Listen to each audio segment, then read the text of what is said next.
Hi, it's Pastor Paul Anderson from the Fountain of Raleigh Fellowship, where we believe God's blessings never stop flowing. It is Marvelous Monday. I hope and pray you had a wonderful weekend, that the Lord blessed you real good in worship. We did here at the Fountain, and we're so grateful that God has allowed us to see another day. You know, it's February, and during this month of February, we want to highlight African-American history and all of those great inventors. There's a gentleman who goes by the name of William H. Richardson. In 1889, he invented something that was so spectacular, the baby buggy.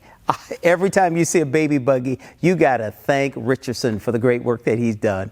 That meant there were so many persons who had to stop carrying those children, and you can just roll them right on away. What a wonderful thing that is. I need to thank him, as well as many of you who've had babies. And we're so grateful because it gives you the opportunity to push two at one time. And thank God for the wonderful ways he's blessed us. Come on, look with me into God's word out of 2 Kings, the 4th chapter, verses 8 through 17. This is a very powerful passage. This is the passage of Elisha.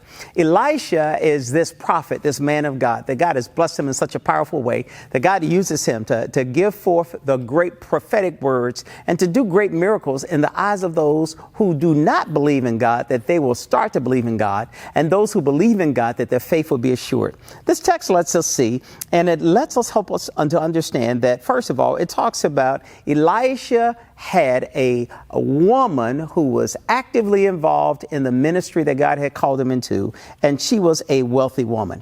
This woman finds herself having great resources, and she saw the prophet every time he came into town. He would come in and go out. She said to her husband, she said, we should do something for this man of God. He's done great and marvelous things. How about we invite him over for dinner?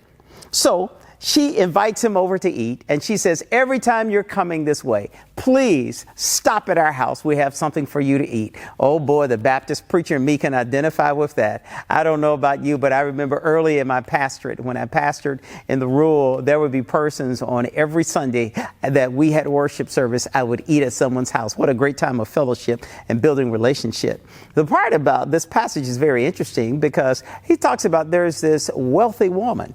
It makes it sound like the woman has wealth, but we know, and it helps us to understand that women didn't really own wealth, but her husband did. And so it begins to help us to see, secondly, that this woman was married. She was married to an older man. They didn't have any children. And so she says to her husband, she says, let's be kind to the prophet, and let's be kind to him and his assistant. Let's make a room for them, that whenever they come, they can spend the night here.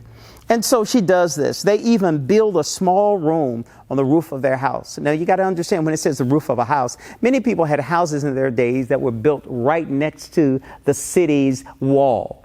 And so a person would walk along the wall and then walk down the steps. And so when it says on the roof, it wasn't like a house that was just stuck on the roof, but it came down the side of a wall where he was able to very easily go in and go out, not any interruption to anybody. And so she makes a room for him, as well as his apprentice. And so God blesses them in the period of time that this happens. And so it lets us see, thirdly, that Elijah was just so moved with compassion. He said, there needs to be something we can do for this woman. And so what he does, he asks her, he said, is there anything that we can do for you? And so he had no idea what he could do. And so it was amazing that his apprentice notices. He says, I don't know if you've noticed, they don't have any children. And so he says to her, you've been so faithful. God has blessed you and your husband. He said, when I come back this way, 12 months from now, you'll be holding a baby in your arms. And she cannot believe him. She said, hold up. She said, my husband is old. I doubt that's going to happen. He said, in 12 months, you're going to have a baby. And then fourthly, it lets us see that when they come back the next time, she has a baby. And it's because the prophet was moved by her faith. The prophet was moved by her commitment that he asked God, God, what can be done for this woman to show her that her labor is not in vain? Oh, in the midst of COVID-19, in the midst of the world that we're in, that so many of us, we've had things to happen and we just don't know why it hasn't happened. She was probably wondering, why is it that my husband and I, we have not been able to have a child? And so the prophet's assistant notices that.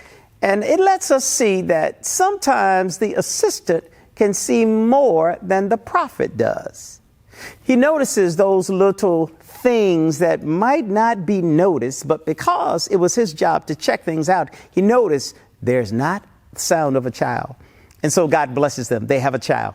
And this woman now has new faith like never before because God has given her her heart's desire, even though she didn't mention it out loud.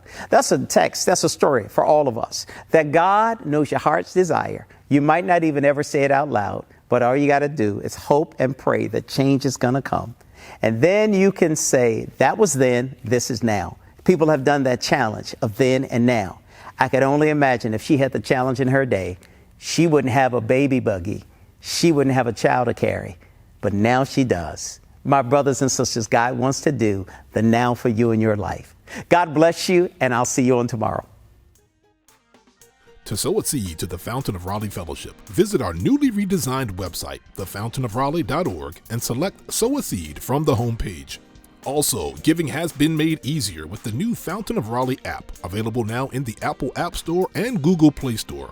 Download today, select Giving from the main menu, and then follow the directions to complete your giving through Subsplash. Thank you so very much for all of your gifts and donations that you've given to the Fountain of Raleigh Fellowship. We thank you for what you've done in the past, what you're currently doing, and what you will do in the future. Your gifts and donations helps us to spread the gospel of Jesus Christ, not only locally, but throughout the world. Thank you again for your gifts, and may God continue to richly bless you. It is here at the Fountain that we believe that we are exceedingly and abundantly blessed, and may you receive those blessings that God has in store for you.